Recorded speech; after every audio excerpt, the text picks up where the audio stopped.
Well, hey, friends, welcome back. I am excited, as usual, to be back with you again this week.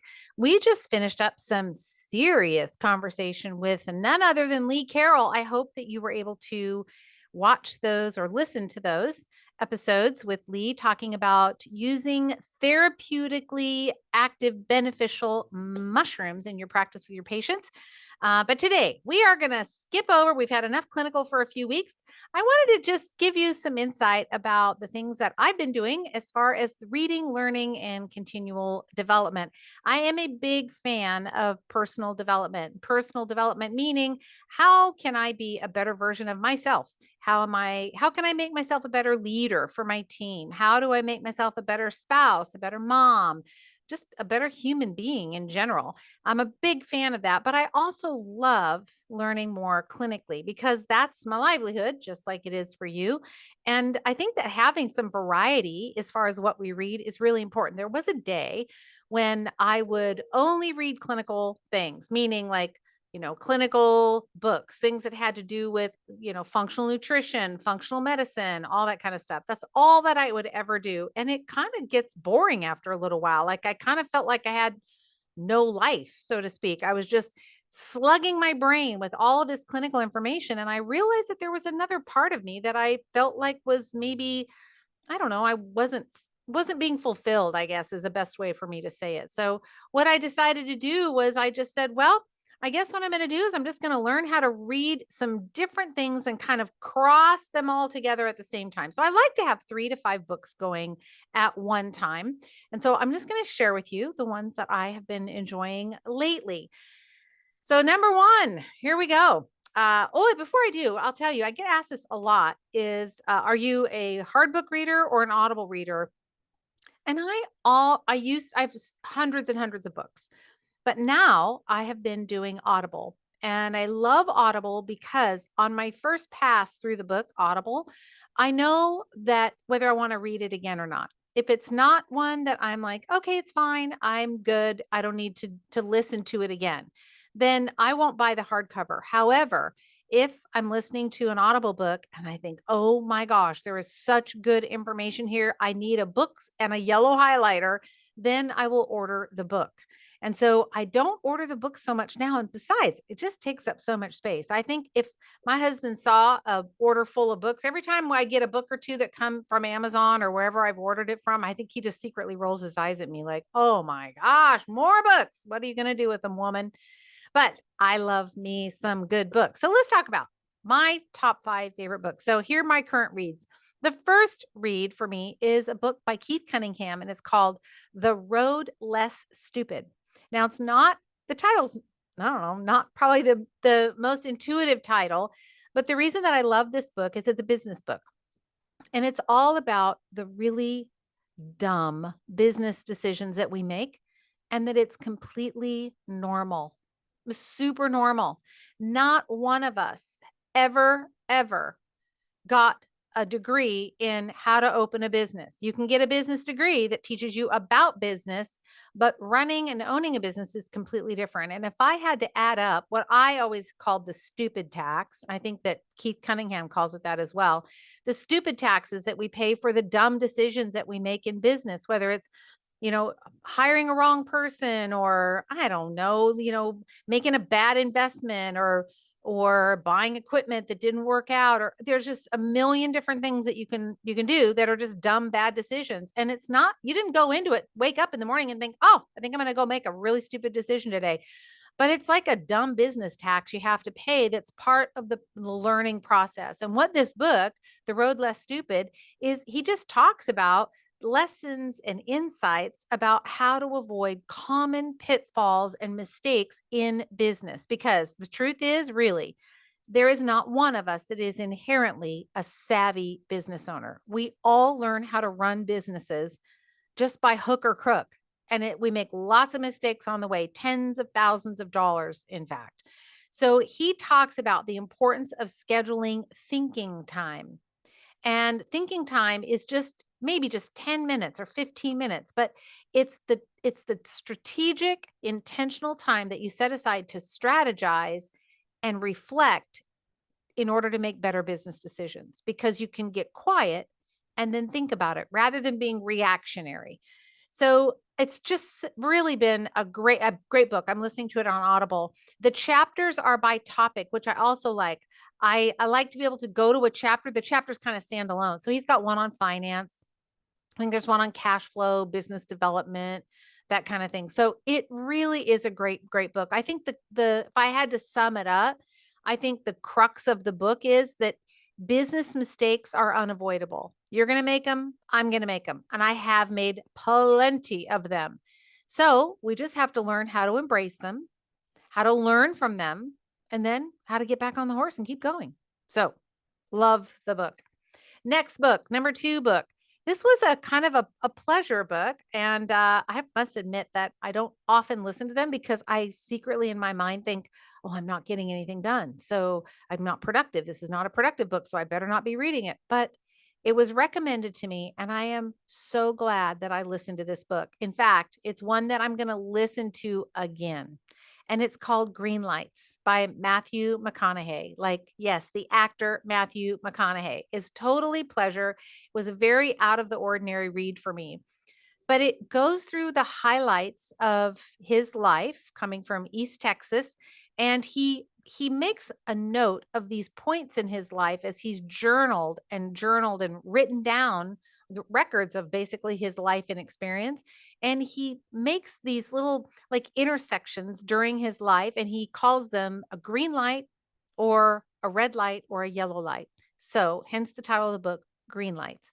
And the green lights are the moments that were where there was a moment of affirmation. In other words, he kind of knew what he was doing was right. Like you're just, how you get in a situation where you're like, I was in the right moment at the right time. Green light. Like that's that, right? Opportunities. I was like, got this opportunity for a new job or to hire someone new or I met the man of my dreams. Like that's a green light. He calls those green lights.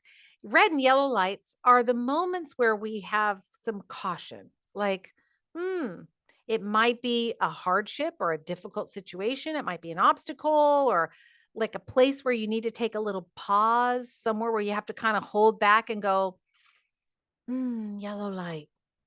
And that's okay. So he just makes this comparison through telling stories about his life. He talks about his family, he talks about love, he talks about fatherhood. And really, what I love, I think, is learning how to accept who you are and being comfortable with yourself, regardless of where you are on your journey. Because the point is, it's a journey and we're never finished. Like the journey begins when we take our first breath, and the journey ends when we take our last breath. And Matthew McConaughey does just an amazing job of telling his own story through a very, very unique lens. So I highly recommend it. I just finished it about a week ago and it was so good. I'm going to listen to it again. Okay. Book number 3 is called Atomic Habits by James Clear. I've read this one twice. This is my 3rd go round on this particular book. And it's all about how to make consistent changes in your daily routines. It's about like habits and about obviously atomic habits, but he just talks about how making the tiniest little adjustment can yield incredibly remarkable results over time.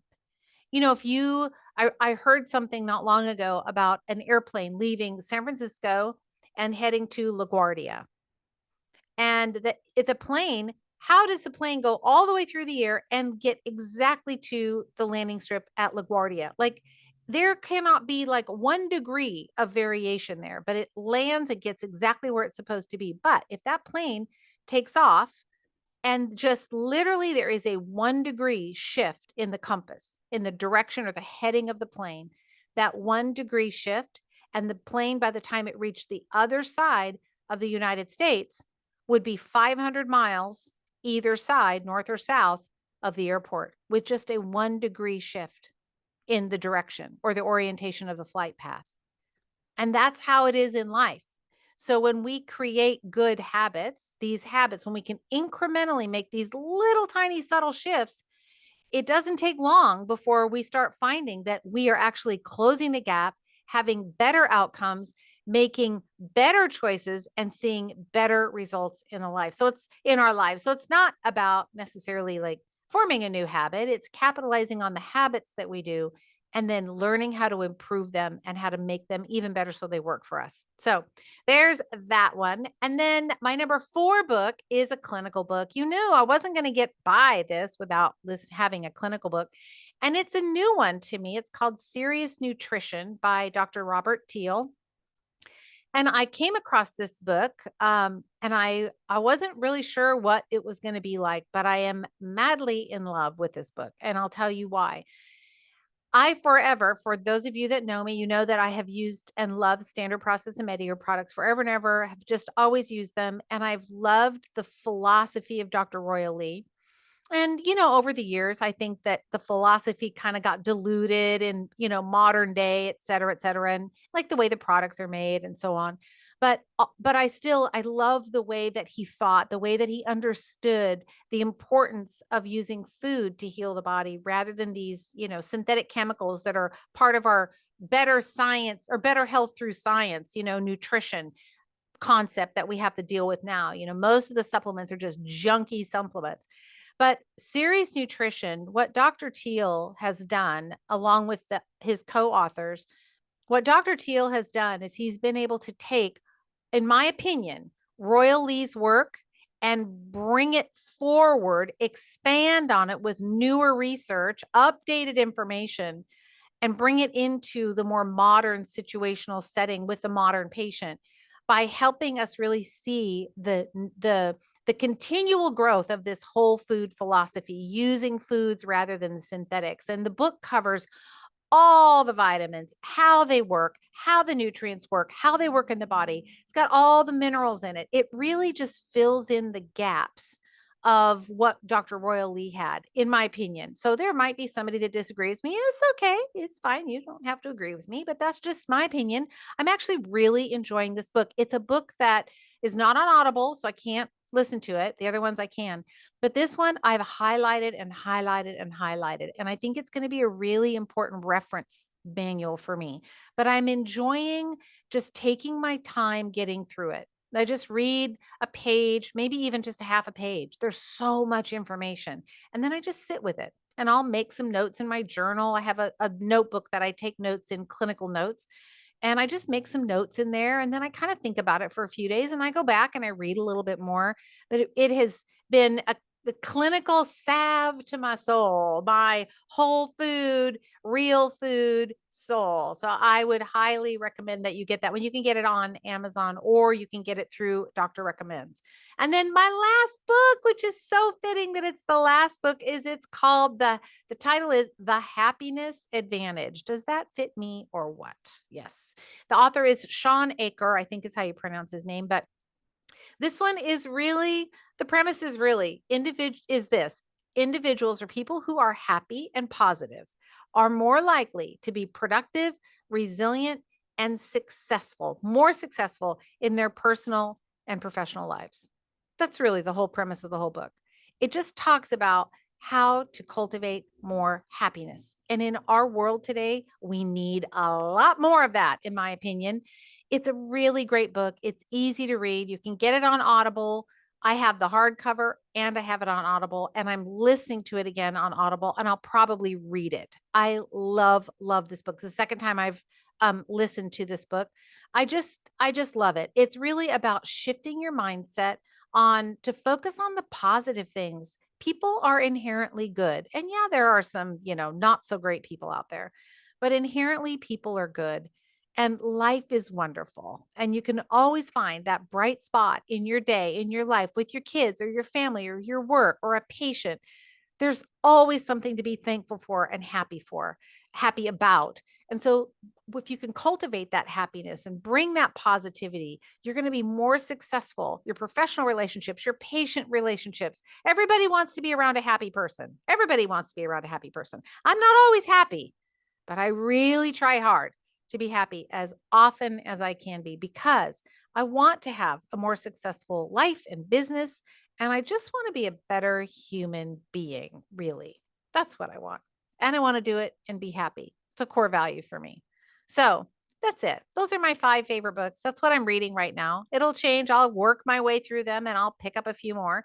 So I'm curious to know, what are your 5? What are your favorite books? What are you reading? I really want to know.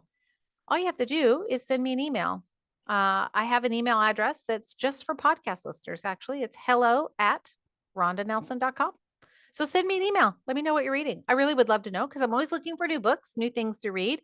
And if you have something that's like striking your interest, it might be my fancy as well. So thanks for listening.